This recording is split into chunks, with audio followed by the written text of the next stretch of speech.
제16장 설레는 미래의 약속. 앞서 진행된 논의에서 많은 것을 약속했지만 그 약속에는 훨씬 못 미친 무언가의 결과에 대한 슬픔이 남아있다. 여호와의 증인들 사이에서 일어난 일은 수십 년 전 영국 의회 의원이 표현한 생각을 떠올리게 한다. 그는 실로 문제가 되는 것은 인간의 정신이 어떤 이상을 발전시킨 뒤 그 이상을 구체화하려는 의도로 조직이 전개되는 방식을 보여주었다. 흔히 일어나는 일에 대해 그는 다음과 같은 관찰을 하였다. 어떤 이상이 조직 안에 구체화되면 그 조직은 점차적으로 자신을 탄생시킨 이상을 약화시키는 방향으로 나아간다.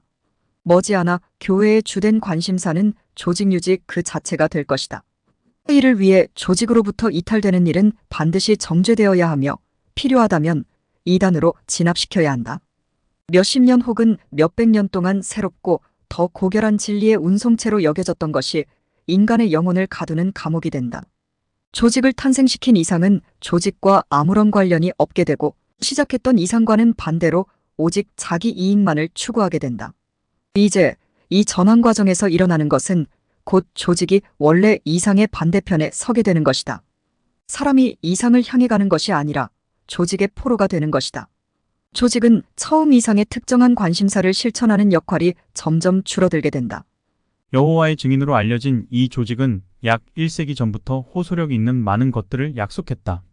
그것은 기존 신조에 얽매여 있는 하나님에 대한 예배의 틀을 깨고 형식적인 의식주의, 엘리트주의, 성직자 중심의 사고, 종파적 배타성과 편협함에서 벗어나 1세기 그리스도인의 순수성으로 돌아가려고 했다. 대신에 순수한 형제, 개방적인 토론 그리고 성경에 나오는 하나님의 메시지가 모든 결론과 결정의 최종 결정권자가 되게 하겠다는 결단력으로서 그들의 소속 교파에 관계없이 모든 성실한 사람들에 대한 편견이 없는 태도에 중점을 두었다. 그러나 그것은 이상이었다. 실제와는 달랐다. 목표들이 전부 폐기되었거나 그 어느 것에도 진전이 전혀 없었던 것은 아니다. 일부의 탈증인들이 생각하는 것처럼 여호와의 증인의 종교는 하나도 장점이 없다는 생각이나 그 종교를 조롱하는 것은 단지 강렬한 편견을 나타낸 것일 뿐이다. 이런 경향을 가진 채 떠나는 사람들은 떠나는 동기의 순수성에 대해 의문이 제기된다. 좋은 것이 하나도 없다면 왜 그들은 처음부터 그것에 끌렸을까? 아니면 왜 그들은 그 안에 5년, 10년, 20년 이상 머물렀을까? 자기 성찰이 항상 다른 사람의 입장이나 주장에 대한 비판적인 평가보다 선행되어야 한다. 그렇지 않으면 우리는 형제의 눈에 있는 티끌에 초점을 맞출 수 있고 우리 자신의 들보를 보지 못할 수 있다. 일부의 사람들은 실제로 기본적으로 증인 조직 내에서 어쩔 수 없이 발생되는 피상적인 결함이나 오류에 초점을 맞추고 확대한다. 그들은 표면적인 문제를 보지만 더 중요한 근본적인 문제를 보지 않는다. 그들은 자신들의 흔히 반대되는 입장과 주장이 그들이 옹호하는 특정한 종교 제도의 이점으로 우월해 보일 것이라고 느끼는 지역에서만 비난한다. 그들은 관련된 중요한 원칙들을 적용하여 그들이 나타내는 태도, 입장, 주장에서 어떤 점을 시정할 것인지 알지 못한다. 비슷한 형태로 조직을 변호할 때 증인들은 흔히 내용보다 외관에 더 큰 비중을 두고 본질과 반대되는 주장, 어쩌면 겉으로 나타난 모습과 수치로 비교하려는 데에 중점을 둔다. 1958년 뉴욕에서 열린 여호와의 증인 국제대회에서 청중들은 다음과 같은 말을 들었다. 여호와의 증인들의 행복이 넘치는 상태는 영적 낙원의 번영으로 설명된다. 이 영적 낙원이야말로 하나님의 영광을 반영하며 그분의 왕국이 설립되었다는 증거이다. 이 대회의 연사에 영적 낙원이라는 용어를 사용한 때로부터 증인들은 지상에서 가장 행복하고 가장 연합되어 있으며 가장 깨끗한 삶을 사는 사람들이라는 것을 거듭 주장해 왔다. 1986년 3월 15일자 파수대 20면의 기사에서는 이러한 내용을 확인할 수 있다. 오직 여호와의 증인들 가운데 있는 영적인 낙원에서만 우리는 예수께서 말씀하신 자기 희생적인 사랑이 존재하는 제자들임을 확인할 수 있다. 그들의 나쁜 열매로서 거짓 예언자들은 자신들의 실체를 드러낸다. 그러나 예수께서는 좋은 나무들이 좋은 열매를 맺을 것이라고 말씀하셨다. 따라서 우리가 영적 낙원으로 말미암아 얼마나 좋은 열매를 맺을 수 있는가? 거의 모든 나라에서 놀랄 만큼 증가일로에 있다. 그들이 하나님께 가르침을 받기 때문에 여호와의 증인들은 그들의 삶에서 그리스도인의 열매를 맺는다.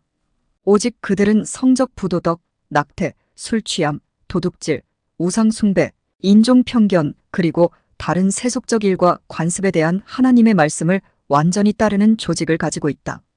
그리고 그들만이 여호와의 왕국의 좋은 소식을 전하라는 명령을 따르는 사람이다. 하나님의 말씀 자체가 여호와의 증인을 그의 조직화된 축복받은 백성으로 가리키고 있음은 의문의 여지가 없다. 이 주장은 그들이 다른 종교보다 다소 더 낫다거나 개선된 정도가 아니라 현저하게 더 낫다는 주장이다. 이러한 주장은 이 분야에서 독보적이라는 뜻이다. 그들의 주장은 의심할 여지 없이 세계 사막의 유일한 영적 오아시스이다. 앞서 로마서 12장 3절에서 인용한 사도 바울의 권고를 볼 때 마땅히 생각해야 할 이상으로 자신에 대해 높이 생각하지 말라고 권고한 바 있다. 이 조직이 주장하고 발표한 자기 이미지는 얼마나 객관적으로 증명되었는가? 인간의 믿음이 어떤 인간적인 시스템에 집중될수록 그 시스템이 무엇이든지 간에 사람은 영적인 것으로부터 더 멀어지게 된다. 매우 종교적인 것 같으면서도 본질적으로 비영적인 사람들이 된다. 그들은 신앙심이 깊은 사람이라기보다 조직맨들이다. 그들의 삶은 그들에게 조직의 승인, 지원, 그리고 그러한 지원이 제공하는 힘을 가져다주는 활동으로 채워질 수 있다. 만약 조직의 뒷받침이 없어지면 그들에게 나타났던 힘은 그와 더불어 사라진다. 종교 조직을 위한 열심과 그 조직의 성장과 번영에도 불구하고 그들의 삶은 자발적이며 내적 동기에 의한 믿음의 결과인 사랑, 기쁨, 평화, 인내, 친절, 선함, 믿음, 온화함, 그리고 자제와 같은 성령의 열매를 맺을 수 없는 것이다. 대부분의 워치타워 조직의 신자들은 무리와 더불어 어울리는 법을 알고 있지만 인간 조직을 떠나서 영적으로 제 기능을 발휘하기는 어려울 것이라고 생각한다. 보이는 인간 조직을 떠나면 그들은 인생에서 진정한 목표나 그것을 위해 노력함이 없이 표류하고 영적으로 방향 감각을 잃었다고 느낄 것이다. 그러나 만일 그들의 믿음이 사람에게가 아니라 순수하게 전적으로 하나님께 집중되었다면 그렇지 않을 것이다. 앞장에서 논의된 바와 같이 사람들이 워치타워 조직과 연합하는 가장 큰 매력 중 하나는 바로 육체적, 지상의 욕망의 충족을 강조하는 것 바로 그것이다. 그러한 희망과 기대는 곧 실현될 것, 가까이 다가온 문 앞에서 바로 앞에 있다는 확신에 의해 흥분되며 그것은 인간의 해석에 기초한 계산에 의해서 계속해서 반복된다. 그리스도는 또한 거짓 메시아가 올 것을 예언할 때에 거짓 메시아는 때가 가까웠다라고 함으로써 사람들을 미혹할 것이라 말씀하셨다. 그러나 그들을 따라가지 마십시오라고 충고하였다. 참된 그리스도인의 희망은 단순한 욕망이나 무엇을 원하는 사고가 아니라 믿음을 굳건하게 하는 것이며 인내하도록 도움을 준다. 왜냐하면 그 희망은 확고하고 흔들림 없는 영혼에 닫히기 때문이다. 이와는 대조적으로 종종 특정한 시기에 얽매여 있는 흥분된 희망은 실망과 환멸을 거듭하고 있다. 이러한 기대는 신기루 이상의 실체가 아니며 의지력 이상의 안정도 아니고 습지 가스로 인해 발생하는 반짝이는 빛보다 더 많은 안정성도 없는 것으로 증명되었다. 젊은이들은 자신 있게 이러한 사물의 제도에 있어서는 결코 늙지 않을 것이라고 믿었고 그러한 믿음에 기초하여 그들의 모든 계획과 절차를 계획했다. 하지만 그들은 세월이 흘러 나이가 들었고 그들이 처음에 내린 결정들, 주로 거짓된 희망에 의해 계획된 결정들 때문에 대개 살림살이가 어려워지고 심지어 우울증의 문제까지 겪기에 이르렀다.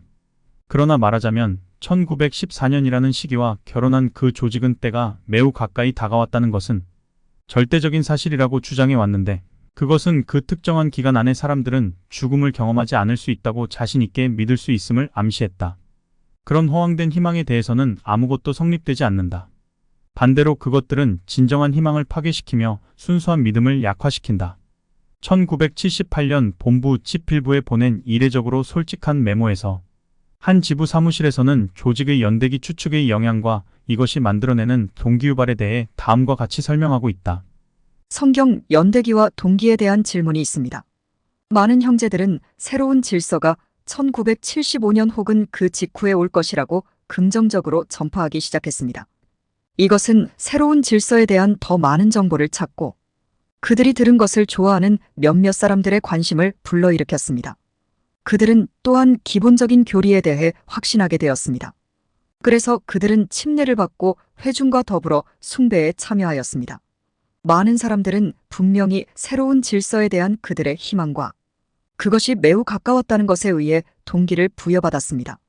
그것은 대체로 물질주의적인 동기였습니다. 1975년이 와서 새로운 질서가 도래하지 않고 지나갔을 때 영적인 동기가 매우 강하지 않은 그러한 사람들은 현 사물의 제도에서 더 나은 질서를 누리기를 바라면서 물질적인 것들을 추구하는 세상과 함께 달리는 것으로 돌아가는 것이 최선이라고 보았습니다. 슬프게도 진리에서 더 오래 몸담았던 많은 사람들이 비슷한 방식으로 영향을 받았습니다. 1975년 이래로 이 나라에서 대략 3년간에 걸쳐 약 3만 명이 진리를 외면하거나 봉사활동에서 비정규직이 되었습니다. 지부의 비망록에는 연대에 대한 기대가 많은 사람들에게 미치는 영향으로 인해 회중 활동에 대한 지지를 증가시키면서 대다수 증인들이 그 시기를 고려하여 파이오니아를 시작하였으며 학업을 중단하고 정규직 고용을 마다하고 돈을 더 벌 수 있는 기회를 거절하였으며 심지어 건강까지도 소홀히 했다. 그리고 그 해가 지나자 실망과 환멸을 느꼈다. 나는 1975년 예측을 둘러싼 거짓 긴박함으로 인해 매우 큰 피해를 입은 사람들을 보았다. 어떤 사람들은 극심한 정서적 스트레스를 겪고 가족들은 수년간 경제적 압박을 견뎌야 했고 좋은 직업을 포기한 사람들은 새로운 직업을 구하는데 어려움을 겪었기 때문에 알코올 중독에 빠졌고 나이 든 사람들은 암울한 미래에 직면했다.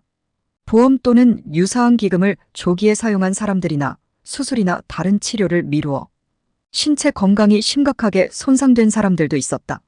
만약 그 희생이 진리를 위한 것이고 하나님을 위한 것이며 고결한 목적을 위한 것이라면 그럴 만한 가치가 있을 것이다. 그러나 그것은 한 개인 프레드 프렌츠과 함께 시작되어 한 조직에 의해 공표된 정신 착란 때문이었고 그것은 무릇 끝났고 완전한 허구임이 입증되었다. 그들은 그것을 대수롭지 않게 보려고 노력할지도 모르지만 이 모든 것에 대한 책임은 허황된 희망을 낳은 사람들에게 있다. 이제 워치타워 조직은 진화하여 서로 다른 두 가지 상황 모두에 대해 곧 닥칠 재난을 감지하는 데 사용할 하나의 공식을 찾아냈다. 폭력과 불안이 가중되는 시기가 나타날 때는 예측이 옳았고 때가 매우 임박했다는 증거로 지적된다. 이러한 조건들이 가라앉고 나중에 평화에 유리한 정반대의 조건들이 전개될 때 이것은 데살로니가 전서 5장 3절에서 평화와 안전을 외치는 사람들에 대한 바울의 말에 근거해 갑작스런 멸망이 임박했다는 증거로 활용된다. 파수대는 다음과 같은 내용을 발표했다. 이 예언은 이 사물의 제도가 끝나기 직전에 유엔이든 정치와 종교 지도자들에 의해 독립적으로든 평화와 안전이 어떤 예외적인 방법으로 선언될 것이라는 것을 분명히 말한다. 이제 레이건 대통령의 임기의 쇠퇴기와 고르바초프, 서기장의 글라스노스트 개방 정책의 해빙 분위기 속에서 핵무기 사태 해소에 대한 진지한 논의가 있는 것으로 보인다. 이것이 세계 전반의 평화와 안보를 이끌어내기 위한 전주곡인지 우리는 예측할 수 없다. 하지만 성경 예언에 따르면 그리스도인들이 찾고 있는 것이 바로 그것이다. 그것은 세계의 파멸이 임박했다는 틀림없는 신호로 다가올 것이다. 그러나 사도의 말의 맥락은 이 관점과는 정반대이다. 사도는 다음과 같이 말한다. 친구들이여, 그때와 시기에 관해서는 여러분에게 아무것도 쓸 필요가 없습니다. 주의 날이 꼭 밤에 도둑같이 온다는 것을 여러분 자신이 잘 알고 있습니다. 사람들이 평화롭다, 안전하다 하고 말할 그때에 임신한 여자에게 해산의 고통이 닥치는 것처럼 갑작스러운 멸망이 순식간에 그들에게 닥칠 것입니다. 사도는 주의 날이 도둑처럼 다가오므로 사람들이 평화와 안전을 말하는 것은 특별한 선언의 형태로 일종의 신호나 경종을 울리는 것이라고 말하고 있지 않다. 도둑들은 그들의 곧 도착을 알리는 틀림없는 신호나 경보를 제공하지 않음은 분명하다. 바울의 말은 그리스도께서 앞서 말한 말과 명백히 일치하고 있다. 의그분의 돌아오심은 어떤 예감을 들게 하거나 갑자기 시작된다는 판단을 내릴 암시도 없이 평상시처럼 사람들이 먹고 마시며 결혼하고 집을 짓고 나무를 심고 하는 등 사람들이 정상적인 상태로 살아가는 것을 보게 될 것이라는 것이다. 인간이 만들어낸 이러한 희망이 정신에 얼마나 극단적 영향을 미칠 수 있는지는 꽤 주목할 만하다. 맥스웰 프렌드가 다녔던 바로 그 회중 서적 연구 모임에 국제본부 지필부 성원이 참석했다. 맥스웰은 본사의 선임 멤버들 중 한 명이었고 길르앗 선교학교의 강사로 수년간 일해왔다. 1970년대에 한 번은 밤 서적 연구 후에 맥스웰이 연구 그룹에게 글쎄요, 제 기도가 응답되었습니다. 라고 말했다고 내 친구가 나에게 이야기했다. 무슨 뜻인지 묻자 그는 큰 환난이 시작되기 전에 증인이 아닌 친척들이 모두 죽기를 기도해왔다고 대답했다. 그렇게 되면 그들은 부활의 자격을 얻게 되지만 만일 그들이 큰 환난이 닥쳤을 때 살아있다면 그들은 부활의 희망도 없이 영원히 멸망될 것이다. 그는 그 연구 그룹에게 마지막으로 살아있던 비증인 친척이 죽었다는 것을 막 알게 되었다고 말했으며, 따라서 그의 기도는 응답되었다는 것이었다. 생각과 감정을 조직적 가르침이나 방침의 패턴에 맞추려는 이러한 경향은 명백한 오류가 그들에게 드러날 때 대부분의 증인들이 그 오류를 인정하기를 거부하거나 적어도 그 오류의 중요성을 낮추려는 이유를 설명해 주는 것으로 보인다. 마인드 컨트롤에 일반적으로 사용되는 과정을 설명할 때 한 가지 자료에서는 다음과 같이 기술한다. 사고 통제의 또 다른 주요 측면은 구성원들로 하여금 그룹의 비판적인 정보를 차단하도록 훈련시키는 것이다.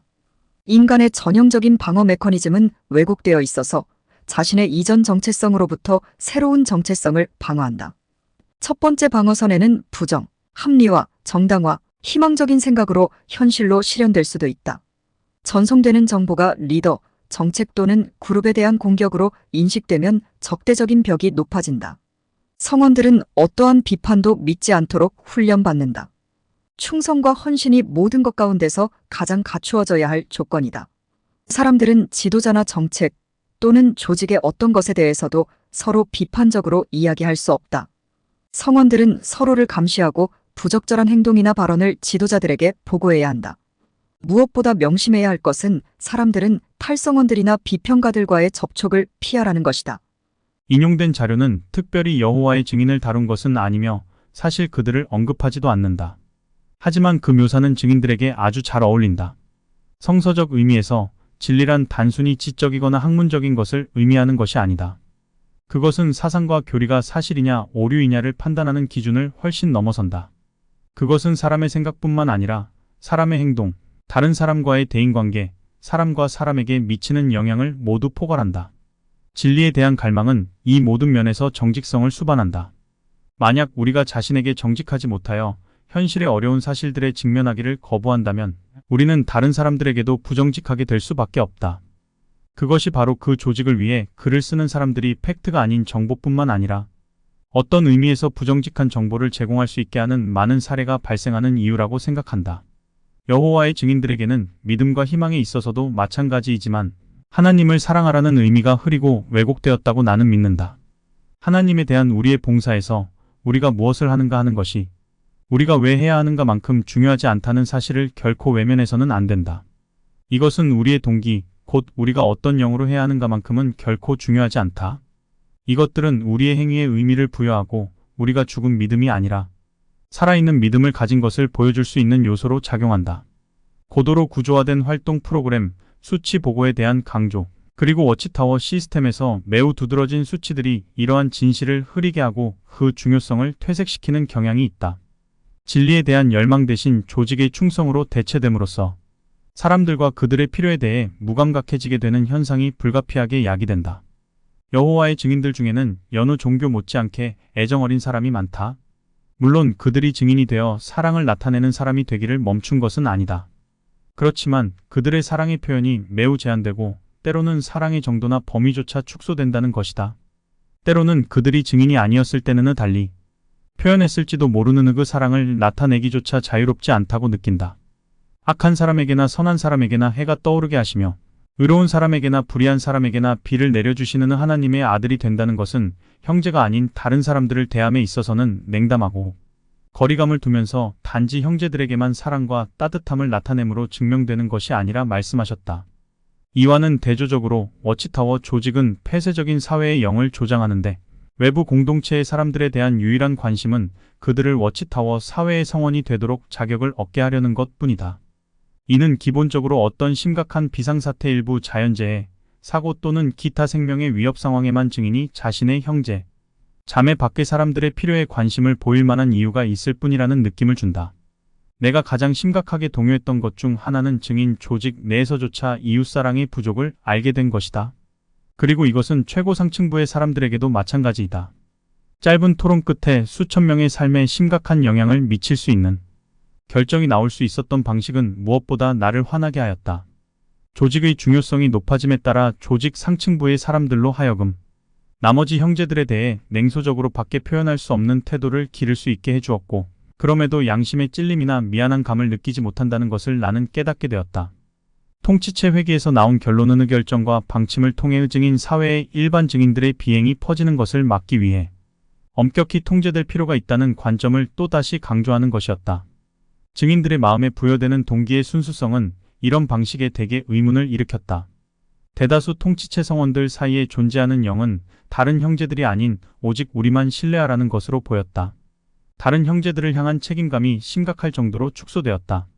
대다수의 증인이 일반적으로 접근할 수 없는 사실을 유보하는 방식으로 조직의 과거사를 비스듬히 보여주는 데에는 조금도 양심의 가책이 없었다.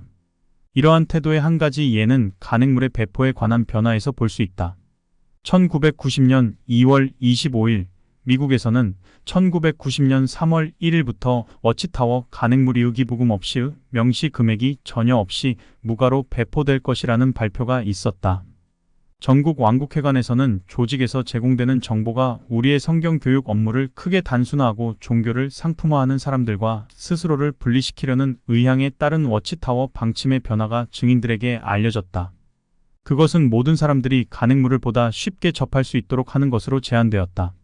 따라서 전체적인 방침의 변화는 기부금과 영리로부터의 해방이라는 포장 속에 가려져 있었다. 이 발표가 있기 훨씬 전에 워치타워 협회는 종교부처의 종교 간행물 판매에 세금을 부과할 국가의 권리가 법원에서 쟁점이 되었다는 것을 알고 있었다는 사실은 어디에도 언급되지 않았다. 이는 미국의 유명한 텔레비전 복음 전도사 중 한 명인 지미 스와거트 부처가 배포한 간행물에 대해 캘리포니아 주가 6%의 세금을 부과한 것과 관련하여 제기되었다. 워치타워 협회는 전국교회협의회와 그 밖의 다른 종교단체들과 함께 이 사건에 대한 아미쿠스 퀴리 브리핑을 신청하여 국가에서 종교단체가 종교적 간행물을 판매하는 것에 대해 세금을 부과하는 것은 위헌임을 선포하도록 촉구했다. 그러나 1991년 1월 17일 미국 대법원은 국가가 그 권리를 가지고 있다고 판결했다. 그 다음 달인 1991년 2월 워치타워 협회는 무가 간행물 배포를 위해 방침을 변경한다는 발표를 했다. 그 발표에는 세금 문제에 관해 단 한마디도 없었다.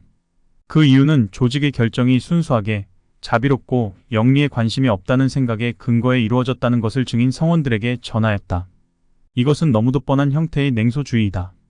1990년 3월 3일 애틀랜타 저널의 기사는 부분적으로 워치타워의 변호사인 팔립 버럼리와의 인터뷰에 기초하여 다음과 같이 진술하였다.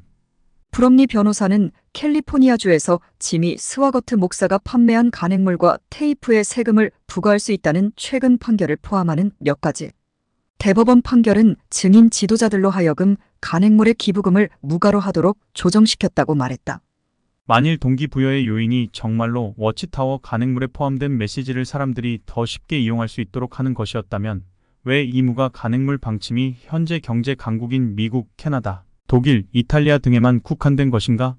왜 그 방침이 전 세계적이지 않은가? 만일 점진적인 도입이 바람직하다고 여겨졌다면 왜 세계의 몇몇 가난한 나라들에서부터 그 시작을 하지 않았는가? 빈곤이 매우 광범위하게 퍼져 있는 소위 제3세계 국가에서는 왜 이 제도가 처음 시행되지 않았는가?